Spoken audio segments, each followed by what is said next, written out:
आप सभी को जय मसीह की प्रियो। क्या आप जानते हैं कि संख्या 7 बाइबल में कितनी महत्वपूर्ण है? यह सिर्फ एक साधारण संख्या नहीं है, बल्कि यह ईश्वर के कार्यों की पूर्णता, न्याय, आशीर्वाद और हमारी आध्यात्मिक यात्रा का प्रतीक है।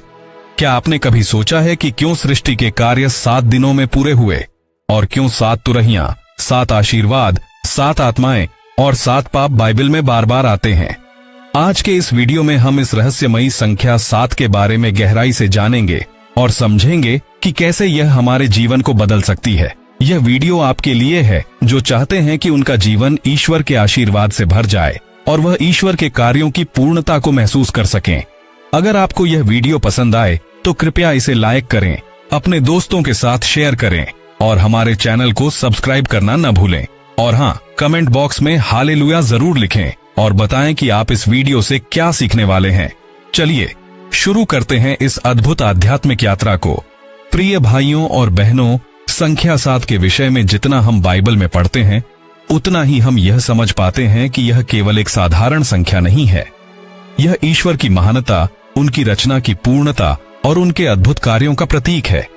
यह संख्या बार बार हमें याद दिलाती है कि ईश्वर के हर काम में गहराई, योजना और दिव्यता छिपी हुई है। आइए इस विषय को और गहराई से समझते हैं। सृष्टि का कार्य 6 दिनों में पूरा हुआ, लेकिन 7वां दिन विश्राम का दिन था। यह केवल विश्राम नहीं था, बल्कि एक घोषणा थी कि सृष्टि अब पूरी हो चुकी है। उत्पत्ति 2 अध्याय 2 से 3 वचन में लिखा है, 7वें दिन परमेश्वर ने अपना काम समाप्त किया जो उसने किया था, और उसने 7वें दिन विश्राम किया और उसे पवित्र किया। यह पवित्रता का दिन था, जो यह दर्शाता है कि परमेश्वर केवल रचते नहीं हैं, बल्कि उनकी रचना हमेशा पूर्ण और परिपूर्ण होती है। आज भी हम हर सप्ताह 7वां दिन यानी रविवार को पवित्र मानते हैं और इसे ईश्वर के लिए समर्पित करते हैं। सोचिए, अगर सृष्टि का काम 7 दिनों में पूरा हुआ तो यह हमारे लिए एक संकेत नहीं है कि हमें अपने जीवन में पूर्णता के लिए प्रयास करना चाहिए। बाइबल केवल 7 को सृष्टि के संदर्भ में नहीं दर्शाती, बल्कि यह संख्या विभिन्न स्थानों पर बार बार प्रकट होती है। यह इस बात का प्रमाण है कि 7 केवल गणितीय संख्या नहीं है, बल्कि ईश्वर की योजना और उनकी दिव्यता का प्रतीक है। 7 तुरहियां। प्रकाशित वाक्य की पुस्तक में हम 7 तुरहियों का वर्णन पढ़ते हैं। ये तुरहियां ईश्वर के न्याय और उनकी योजना के क्रियान्वयन का प्रतीक है। प्रत्येक तुरही के साथ पृथ्वी पर कुछ अद्भुत घटनाएं होती हैं, जो हमें यह बताती हैं कि ईश्वर का हर कार्य योजना के अनुसार होता है। और 7 स्वर्गदूतों ने 7 तुरहियां लीं और तैयार होकर बजाने लगे।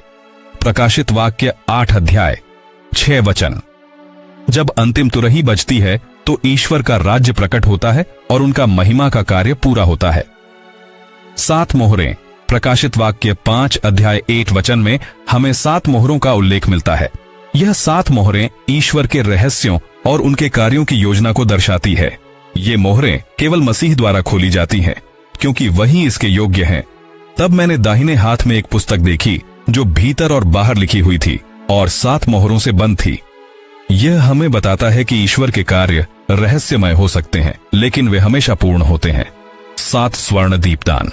प्रकाशित वाक्य 1 अध्याय 12 से 13 वचन में 7 स्वर्ण दीपदानों का वर्णन मिलता है। ये दीपदान 7 कलीसियाओं का प्रतीक है और ये दिखाते हैं कि ईश्वर अपने चर्च कलीसिया के माध्यम से प्रकाश फैलाते हैं। 7 घातक पाप। हम जानते हैं कि बाइबल में 7 घातक पापों का उल्लेख है। 1 घमंड, 2 लोभ, 3वीं वासना, 4थी ईर्ष्या, 5वां क्रोध, 6ठा आलस्य, 7वां लालच। ये पाप हमें ईश्वर से दूर ले जाते हैं। नीति वचन 6 अध्याय 16 से 19 वचन में लिखा है, 6 वस्तुएं ऐसी हैं जिनसे यहोवा बैर करता है, बल्कि 7 हैं जो उसके मन में घृणा उत्पन्न करती हैं। यह हमें सचेत करता है कि हमें इन पापों से बचकर रहना चाहिए। 7 आशीर्वाद। वहीं दूसरी ओर बाइबल 7 आशीर्वादों का भी उल्लेख करती है। ये आशीर्वाद वे हैं जो ईश्वर अपने विश्वासियों को देते हैं। उदाहरण के लिए मत्ती 5 में लिखे गए धन्य वचन, धन्य हैं वे जो मन के दीन हैं, क्योंकि स्वर्ग का राज्य उन्हीं का है।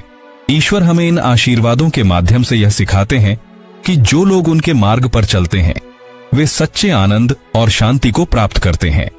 यहोशू की पुस्तक में यरीहो की दीवार का उल्लेख किया गया है। ईश्वर ने यहोशू को निर्देश दिया कि वे अपने सैनिकों और याजकों के साथ 7 दिनों तक नगर के चारों ओर परिक्रमा करें और 7वें दिन 7 बार परिक्रमा करें। और 7वें दिन वे नगर के चारों ओर 7 बार घूमे और तुरही फूंकी। यहोशू 6 अध्याय 15 वचन। और क्या हुआ? तुरही की आवाज और विश्वास के साथ यरीहो की दीवारें गिर गईं। यह घटना हमें सिखाती है कि जब हम ईश्वर की योजना के अनुसार चलते हैं तो सबसे कठिन बाधाएं भी दूर हो जाती हैं। प्रकाशित वाक्य 4 अध्याय 5 वचन में लिखा है, सिंहासन के सामने 7 दीपक जल रहे थे, जो परमेश्वर की 7 आत्माएं हैं। यह 7 आत्माएं ईश्वर की शक्ति, ज्ञान और उपस्थिति का प्रतीक हैं। यह दिखाता है कि ईश्वर हर जगह है और उनकी शक्ति असीमित है। संख्या 7 हमें सिखाती है कि हमें अपने जीवन में ईश्वर की पूर्णता को अपनाना चाहिए। मत्ती 5 अध्याय 48 वचन में लिखा है, इस कारण तुम पूर्ण बनो जैसे तुम्हारा स्वर्गीय पिता पूर्ण है। यह वचन हमें प्रेरित करता है कि हम अपने कार्यों में ईश्वर की पूर्णता को प्रतिबिंबित करें। भाइयों और बहनों, संख्या 7 केवल बाइबल में नहीं बल्कि हमारे जीवन में भी महत्वपूर्ण है। यह हमें सिखाती है कि हर चीज का समय और स्थान है। ईश्वर के मार्ग पर चलने से हम भी उनके आशीर्वाद के भागीदार बन सकते हैं। हमें अपने जीवन में संतुलन और पूर्णता की ओर बढ़ना चाहिए। प्रकाशित वाक्य की पुस्तक, जिसे रहस्यों का खजाना कहा जाता है, में संख्या 7 बार दिखाई देती है। यह पुस्तक हमें अंतिम समय की घटनाओं का विवरण देती है और हर स्थान पर 7 की उपस्थिति एक गहरा संदेश देती है। 7 स्वर्गदूत। प्रकाशित वाक्य 8 अध्याय 2 वचन में लिखा है, फिर मैंने उन 7 स्वर्गदूतों को देखा जो परमेश्वर के सामने खड़े रहते हैं और उन्हें 7 तुरहियां दी गईं। ये 7 स्वर्गदूत ईश्वर के न्याय के वाहक हैं। उनका कार्य हमें यह सिखाता है कि ईश्वर हर परिस्थिति में न्याय करते हैं और उनकी योजना हमेशा निष्पक्ष होती है। 7 कटोरियां, जो परमेश्वर के क्रोध का प्रतीक हैं। यह हमें यह सिखाता है कि ईश्वर का धैर्य असीमित है, लेकिन जो लोग उनके मार्ग से भटकते हैं उनके लिए न्याय निश्चित है। और 7 स्वर्गदूतों ने 7 कटोरियों को उठाया जिसमें परमेश्वर का क्रोध भरा हुआ था। यहां 7 यह दर्शाता है कि परमेश्वर का न्याय भी पूर्णता के साथ होता है। यीशु मसीह के जीवन और उनकी सेवकाई में भी संख्या 7 का गहरा महत्व है। जब यीशु को क्रूस पर चढ़ाया गया तब उन्होंने 7 महत्वपूर्ण बातें कहीं। ये 7 वचन उनकी दया, प्रेम और शक्ति को दर्शाते हैं। 1, हे पिता, इन्हें क्षमा कर, क्योंकि ये नहीं जानते कि ये क्या कर रहे हैं। लूका 23 अध्याय 34 वचन। यह वचन हमें क्षमा का महत्व सिखाता है। 2, आज ही तू मेरे साथ स्वर्ग में होगा। लूका 23 अध्याय 45 वचन। यह वचन मसीह की शक्ति और उद्धार के आश्वासन को दर्शाता है। 3, हे माता, ये तेरा पुत्र है। यूहन्ना 19 अध्याय 36 वचन। 26 से 27 वचन। यह वचन उनके मानवीय संबंधों और प्रेम को दर्शाता है।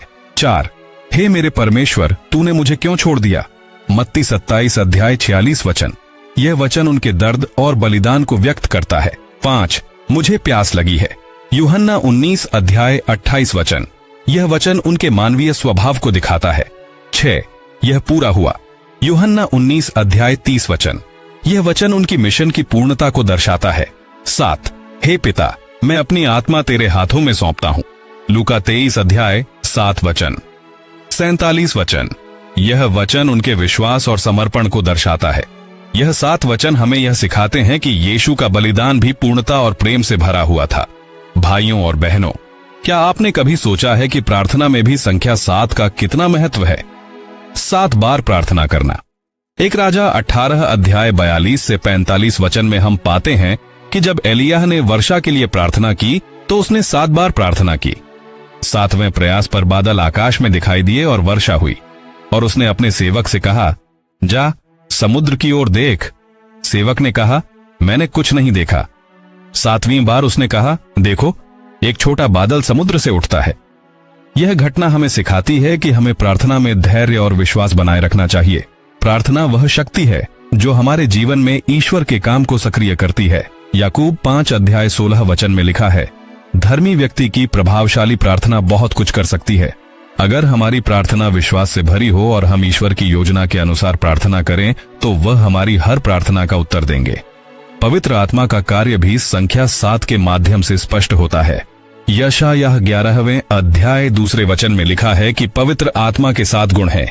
1 बुद्धि, 2 समझ, 3 सलाह, 4 शक्ति, 5 ज्ञान, 6 भक्ति, 7वां ईश्वर का भय। ये 7 गुण हमें दिखाते हैं कि पवित्र आत्मा हमारे जीवन को पूर्णता की ओर ले जाता है। भाइयों और बहनों, संख्या 7 हमें यह सिखाती है कि ईश्वर का हर काम परिपूर्ण है। यह हमें प्रेरित करती है कि हम भी अपने जीवन में परिपूर्णता की ओर बढ़ें।